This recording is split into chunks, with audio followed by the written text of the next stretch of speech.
Hi, I'm Jim Ward of the Middle Country Public Library, and I'd like to welcome you to another episode in our History Bites series. Today we will be discussing the escape of 6 Americans from Iran during the Iranian Hostage Crisis.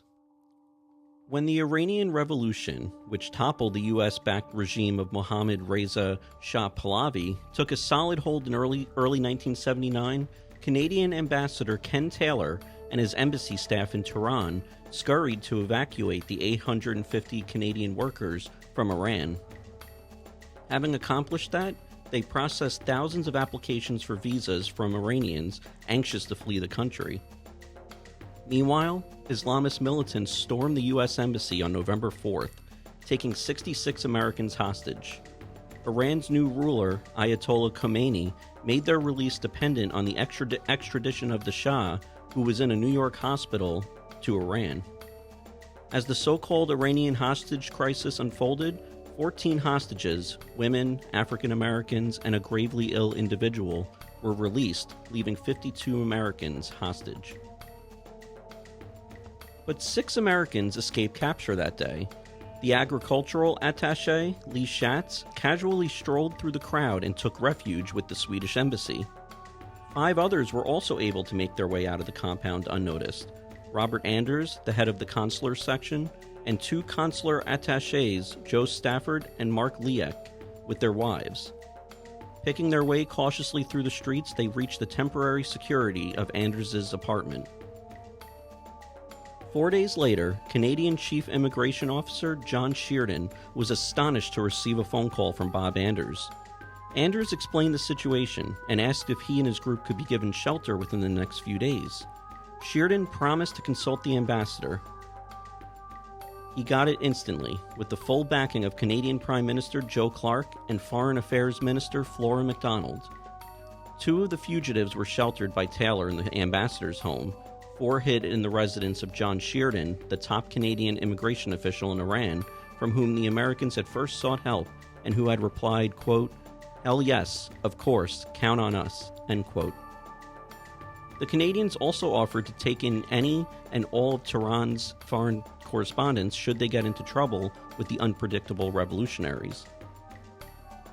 Canada's American house guests hoped for a quick end to their exile, but the days and weeks stretched on. On November 27th, U.S. Thanksgiving was celebrated there, with the hostages expressing the hope that they would not be celebrating Christmas there too. Meanwhile, the dangerous threat of exposure grew. Jean Pelletier, the Washington correspondent of the Montreal newspaper La Presse, was the first to figure out what was happening. But though he had been presented with a career-making scoop and was encouraged by the paper's managing editor to break the story immediately, Pelletier refused to do so. During the course of the following few weeks, the tension mounted among the small group in Tehran. Some fretted that the Iranians might realize that not all U.S. Embassy personnel were accounted for, leading to the discovery of the hostages. Others worried that the United States might mount a rescue attempt. A successful operation to rescue the hostages might leave the Canadians' guests behind, while an unsuccessful one would only make the situation worse. Even more alarming, the story began to leak.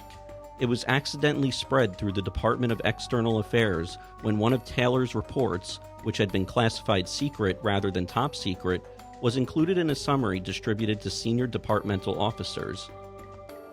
While the reference to Taylor's guests was an oblique one, the leak was dangerous. In mid-November, Taylor ordered his military head of security, Sergeant Claude Gauthier, to begin shredding embassy documents. At least 3 times the overworked shredder blew out the electrical fuses before the job was finished late in the month. Early in the new year, an American, Antonio Mendez, head of the authentication branch of the CIA's Office of Technical Services and a documents and disguise specialist, arrived in Ottawa. Clark's government had already issued Canadian passports for the 6 hostages, who would be passed off as Canadian filmmakers connected with a dummy film company that Mendez had set up in Hollywood to explore a possible production in Iran. With the help of people from the motion picture industry, including renowned makeup artist John Chambers, the CIA had cooked up a scheme in which the 6 Americans were to pose as members of a film crew scouting locations in Tehran for a fictitious Hollywood science fiction movie called Argo. Mendes, along with Chambers, a makeup artist who had won an honorary Oscar for his work on Planet of the Apes, gave Spock his pointy ears, and had assisted the CIA on old assignments, teamed up with another makeup artist, Bob Seidel, who later worked on E.T. Together, they opened a production office in Los Angeles, created business cards for their fictional company, Studio 6 Productions, and developed backstories and career histories for the 6 escapees. On Taylor's advice, it was decided that the only way out of Iran was through the airport on a regularly scheduled flight. In bureaucratic jargon, the operation was referred to as the exfiltration of the American hostages. 6 seats were booked on a Swiss Air flight leaving at 7:35 in the morning on Sunday, January 27, 1980.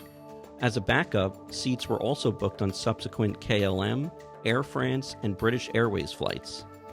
The house guests had to memorize their cover stories, take on fake personas, and carry fake documentation that would allow them to surreptitiously pass through the Revolutionary Guard security at the Tehran airport.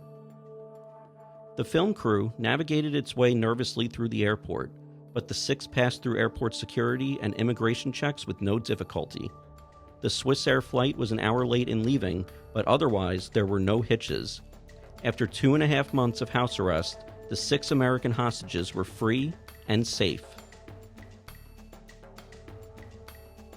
In the wake of the daringly successful escape, the United States celebrated Canada and Taylor. Thank you Canada signs proliferated, letters of gratitude poured into Ottawa, and the U.S. Congress struck a gold medal in the ambassador's honor. The CIA's role did not become public until 1997. A movie, Argo, was released in 2012 and directed by Ben Affleck, which tells the story of the Canadian caper, which was what the Joint Covert Operation came to be known as. The film won an Academy Award for Best Picture. I'd like to thank you all for joining us for today's episode. If you enjoyed it, click like, and if you watched on YouTube, hit subscribe. Thanks so much, and we'll see you all next time.